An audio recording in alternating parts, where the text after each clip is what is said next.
Hey everyone. Well, it's been a long time since I did a video and I'm sorry about that. But things have been a big deal for a while and now we're all sheltering in place. I'm working from home and you guys are working from home. And you guys are trying to take care of the kids.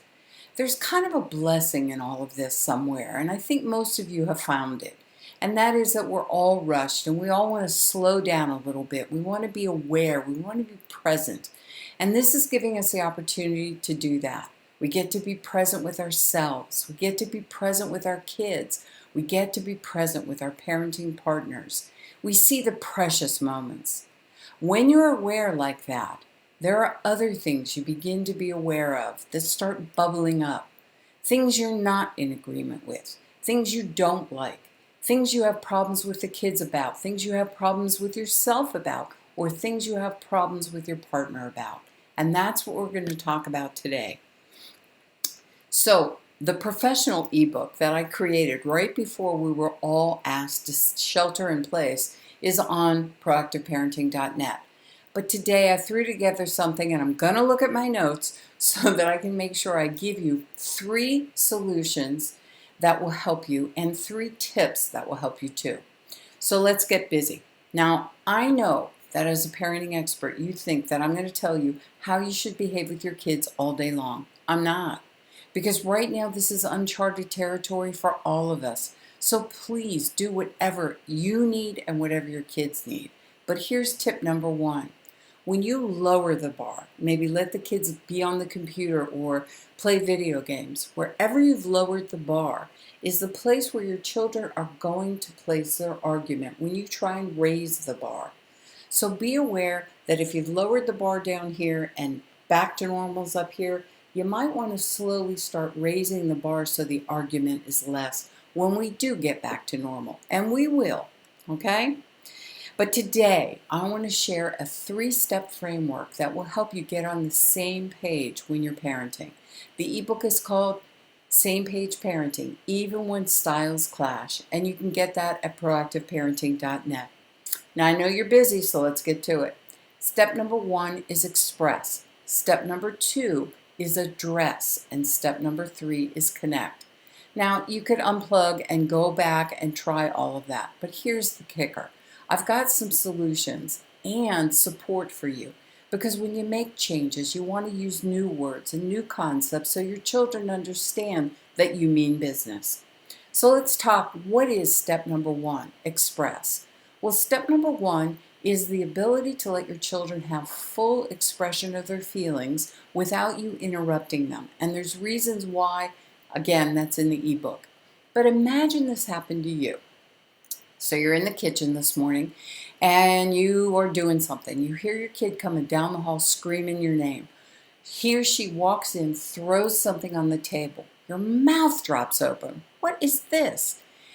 As if that wasn't enough, in walks your parenting partner and begins muttering under his or her breath that they think they could be doing a different job or a better job or a different concept.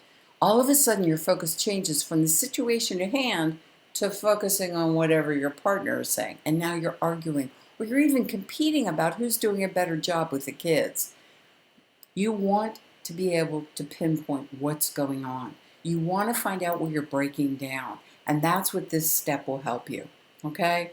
Look, the truth is the stress of being at home is causing all of us, regardless of age, to feel somewhat needy and longing for what was. And when that happens, we easily get triggered.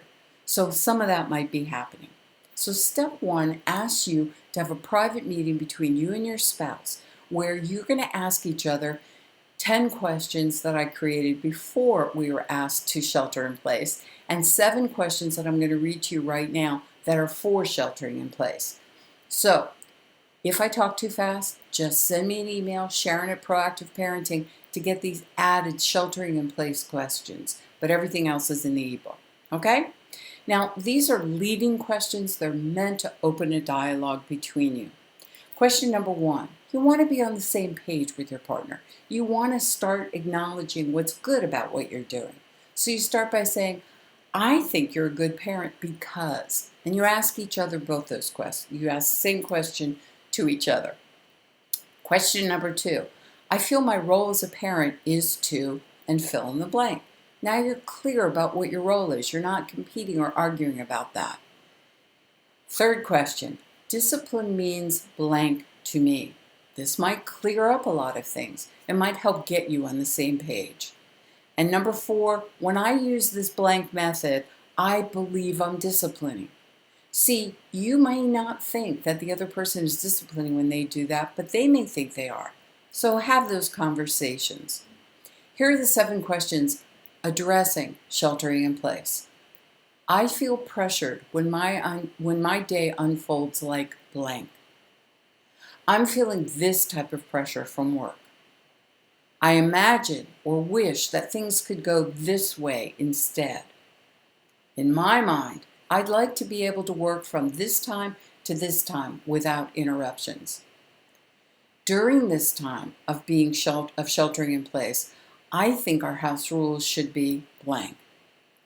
And the last is, would you be willing to use a gesture that I would share with you that would tell you I need you to stop talking, meet me in the pantry so we can have a chat about how to go forward.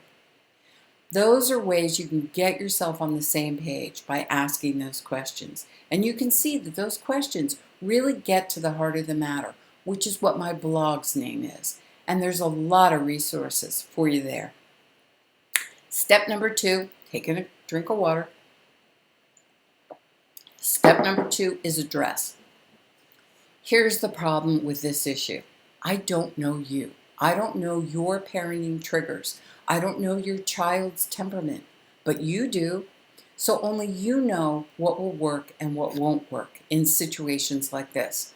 So step 2 means you need to address the situation. You do that by agreeing on the concepts that you want to use. Now, you can use proactive parenting concepts. You can use any other parenting concept, whatever you want. You just have to agree to it. Not sure what to use? I created a brand new product long before this all happened called 10 No Yelling Methods that teach and correct while you remain calm. These are the 10 top methods that do not require punitive action or yelling that I have been exposed to over my 35 years of teaching parenting. They work. They're easy, they're loving, they're supportive, and they're firm and clear. Use what you like, but step 2 asks you to put it there. Okay?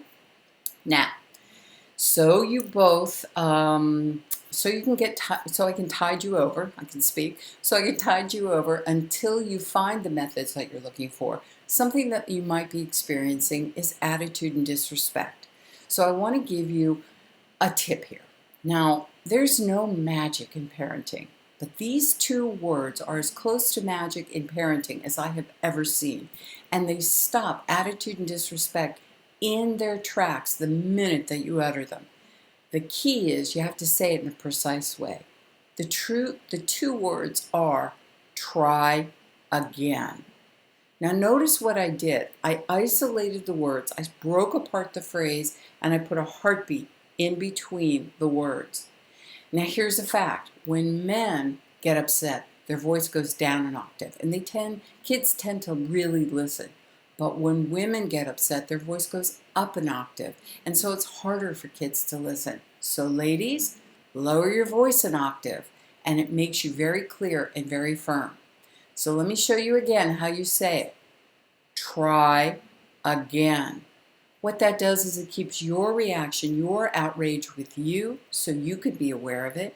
It creates silence, which is pressure for a child to rethink what they just said, reword what they said, so you can hear it. There's nothing other than that. It's loving, it's respectful, it's calm, but it's firm, and it works. All right, so that's how you say that. Let's move on to step 3. Step 3 is about connecting. So let me ask you this. Have you ever had your child ask you, Mommy, are you still mad at me? Of course you have. I have. We all have. We know that even though we give our kids hugs and kisses when we're done, correcting behavior, giving a consequence, yelling, whatever, that sometimes they don't feel quite connected to us. The reason for that is because our emotional intensity and our body language might be sending the message that we're not quite finished with this. So step 3 asks you to connect as you are handing out the consequence. And what you do is you weave humor and future thinking into the conversation. And it sounds something like this. What you want to do is you have your child get some paper, a pen, or some crayons, and you say, honey, I want you to write or color a picture, describe for me what you would do instead of what you've done. So this gives you the opportunity to see what they've learned, but it also gives you the opportunity to weave some humor into it. So mom then says, tell me something silly that you would have done instead of what you did. And the child goes, okay, you're usually really serious now. What, you mean it's okay to say that I would have climbed on the roof instead of going into the bathroom where I dropped that in the toilet?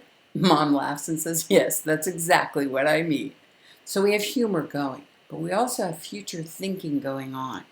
Because when kids don't get what they want, they have silly thoughts in their mind about how to get what they want. And we need to let them know that we all have silly thoughts, but we don't act on them. So weave future thinking and humor into the end conversation about consequences, and you begin the reconnecting process. That's all I have to share with you today. I want you to know that we're all in this together, and the details of how to apply this are all over at proactiveparenting.net. You can get your free ebook to help. You can read the blog. You can choose any of the products we have. If you didn't get the questions, send me an email at sharon@proactiveparenting.net and hang in there. We're all going to be okay.